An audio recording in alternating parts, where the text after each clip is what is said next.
आत्मा और मन ये दोनों इकट्ठे बांध दिए। गाय और गधे का गल जोट रखा है, बांध रखे इकट्ठे। गाय का आहार स्वच्छ साफ और विचार शुद्ध, गधे का आहार गलत बकवाद, सारा दिन उल्टा दिमाग खर दिमाग।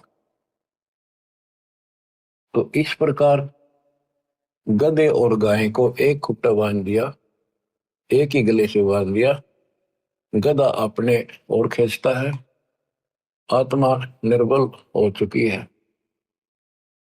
उसकी हिम्मत नहीं रही इस गधे पे मैं खींच लूं, इसको रोकूं, क्योंकि इसमें ताकत नहीं रही, इसको ज्ञान नहीं, कोई सपोर्टर नहीं। और गधे का आहार सार है तकवाद की तकरो, यानी मन की खुराक गाने, फिल्म, बकवाद सुनना, दुनिया को लूटना, कोठी बनाना, बंगले बनाना, ये सारी मन की सोच है। आत्मा इसका खूब सहयोग दे रही है, ऋषि की शक्ति से यू आगे बढ़ रहा है। तो सत्संग के माध्यम से आत्मा को समझाया जाता है, जगाया जाता है। ये गधा तेरे को सुख की नींद नहीं सोने देगा, ये तेरे को कहीं भी अच्छे स्थान पर अच्छे काम पर नहीं ले जाएगा। इसलिए पहले आत्मा को तैयार किया जाता है, फिर इस गधे की या बिल्कुल नहीं मानती, अपने सतगुरु द्वारा दिए निर्देश का पालन करते हुए इसको भी घसीटना शुरू कर देती है। ये निर्बल हो जाता है, इसका आहार खत्म हो जाता है, फिल्म देखना नहीं, शराब पीना नहीं, बकवाद करनी नहीं, अटपट मारनी नहीं, ये मुरझा जाता है, फिर कमजोर पड़ने लग जाता, आत्मा उभर जाती है। आत्मा का आहार ये सत्संग है, विचार है, ज्ञान है, फिर भक्ति है। केवल ज्ञान है और भक्ति नहीं करी तो भी साथ नहीं, ज्ञान नहीं टिकेगा। तो भक्ति में सेवा सुमन दान ये तीनों इसके पहलू हैं, ये सारे करने पड़ेंगे। और विशेष फिर मर्यादा ये सब रखते हुए हम आगे बढ़ेंगे। सुख के सागर मसरे और न ऐसा यसरे, यहाँ के संसार की किसी भी यश की अपने को जरूरत नहीं। या तो अपना टाइम पास करो और कति गरीब अधीन और बावले से बनकर अपना टाइम पास कर लो, थोड़ा बोल थिर रहे और कहे अगम की बात, अनहदपुर में आरती वो करते हैं दिन रात। बड़बड़ कर सो भूत है, थोड़ा बोला देव, मान महंती, मान बड़ाई चावे नहीं, ये लक्षण लग ले।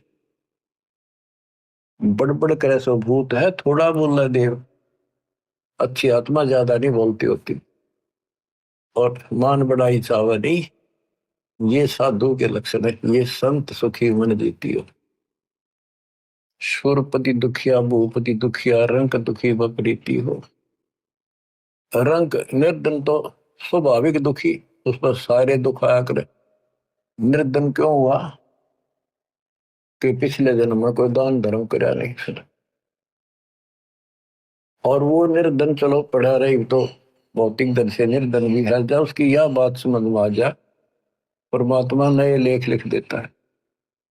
अपने बच्चे को नए लेख लिख देगा जब सच्चे दिल से जुड़ जाएगा। तो काल ने हमारे साथ बहुत बुरी कर रखी है, और सारी बकवाद गलत साधना कोई बता दे वह ठीक ठाक मान लेंगे, कोई ऑब्जेक्शन नहीं मन को। ओए होए, संसारी दी गल्ला चीने ना बुझे शब्द जो गहरे नो, जो सही बातें हैं उन पर ध्यान नहीं देता, और जब ये कह भी यो काम कर ले अड़का खड़ा हो जाता। तो यदि हम ठीक से ज्ञान सुने, आज अक्सर ज्ञान तकरीबन सबको है, और अक्सर ज्ञान ना भी हो और तीन बातें ने ध्यान से सुन ले। पहले कौन पढ़ा करता था? हमारे दादे परदादे कोई नहीं पढ़ा, इतने नेक आदमी थे, बड़े समझदार थे, अपना हिसाब किताब भी बढ़िया कर लेते थे, सारी ऊंच नीच समझते थे, अच्छे बुरे का ज्ञान खूब होता है इंसान, अपने हित अहित को खूब जान लेता, चाहे अनपढ़ हो चाहे पढ़ा लिखा हो। शिक्षित इसलिए करना पड़ा कि आप ग्रंथों को देखकर भगवान पहचान सकते हैं। तो इस ज्ञान को समझ के आज कितना को निर्धन है, एक बार लग जाए दाता के चरण। देखो, कोई बीज हमने बोया है, पौधा लाए, हाथ नर्सरी से बीजा है या बीज बो का पौधा उगाया है, तो उसकी सिंचाई करनी पड़ती है, उसकी सेवा करनी पड़ती है, सुरक्षा भी करनी पड़ती है। और वो जब बड़ा हो जाता है उसको 5, 4, 10 साल लगते हैं। आजकल चलो कलम चढ़ने लगी, 2, 3 साल तक वो ले है, और गेल की गेल भी लग जाते, वैसे फल नहीं होते। तो कहने का भाव है कि इस मालिक के बीज को बोने के बाद इसको बड़ा होने दो, जब पूरा परिपक्व हो जाएगा फिर देखियो कितना फल देगा। धीरे धीरे रे मना धीरे सब कुछ हो, माली सींचे 100 बड़ा ऋतु है पड़ो। तो रंक दुखी बपरीती हो, भगवान रंक को राजा बना दे, ये सुना करते थे।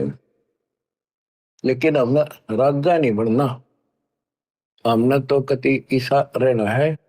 कबीर साहब कहते हैं, कबीर साईं इतना दीजिए जा मैं कुटुंब समावे, हम भी भूखे ना रहे अतिथि ना भूखा जाओ। इतना मांग लियो बस, ज्यादा मांगते थे गलत हो जाएगा। तो अब्राहिम सुल्तान के पास सारा कुछ था, और उस अपनी प्यारी आत्मा को उस नरक से निकालने के लिए मालिक ने के खड़े करे। नौकर बनकर आमता धन मांगा, निर्धन को धन की जरूरत और कुछ नहीं मांगता हो। जो ज्ञान हो जाएगा फिर भगवान मांगेगा। और तय नरक मांगा, धन दे दे, कार दे दे, कोठी दे दे, बेटा दे दे, बेटी दे देगा, कोई बड़ी बात नहीं इसके लिए। पर जो मांगने की चीज है वह मांगो कि मोक्ष दे भगवान, इस काल के गंदे लोग से छुड़ा दे दत्ता। तो वो कौन मांगेगा? सोरपति दुखिया, भूपति दुखिया, रंग दुखी बपरीती हो, कहे कबीर और सब दुखिया, संत सुखी मन जीती हो, संत सुखी मन जीती हो। अब्राहिम सुल्तान ने मन जीत्या। 18 लाख तुराज न छोड़े, पद्मनी 16 सहंस। 18 लाख तुरज घोड़े जिन छोड़े, पद्मनी 16 सहंस, 16,000 सुंदर ते सुंदर औरतें एक पलक में त्याग गए भाई, ये है सतगुरु के हंस। 18 लाख तुराज न छोड़े, पद्मनी 16 सहंस, एक पलक में त्याग गए 100 सतगुरु के हंस। ये है वो सतगुरु के हंस। इतने ठाठ को मार कर लात बैठ के एक तरफ जाके। तो बच्चों आंख खोल लो, आप ऐसे ऐसे स्थिति से गुजर चुके हो, अब आप ऐसे ठिकाना हिला दिए दाता ने। उसका वचन है कि जो मेरी शरण में ईब आ जाएगा वो पार होगा, पर मर्यादा में रहेगा। जब लगन सा हमारी आना तब लगेगा नहीं काल तेरा बना। तो मर्यादा को लक्ष्मण रेखा मान लियो। दास कोई डूम बाट नहीं है। कहां से मालिक कर्जा कर रहे हैं आपके ऊपर, आंख खोल लो। अगर तुम अब भी नहीं सोच सकते तो फिर तुम्हारा कहीं ठिकाना नहीं है, फिर तुम अकल नाम की चीज नहीं तुम्हारे अंदर। ठीक है, मैं तो आखिरी सांस तक ये दाता के गुण गांदा गांदा मरूंगा। तो समझ गया भगवान है ना, तो भाई मैं दोषी नहीं, तुम खुद जिम्मेवार हो गए अपने लिए।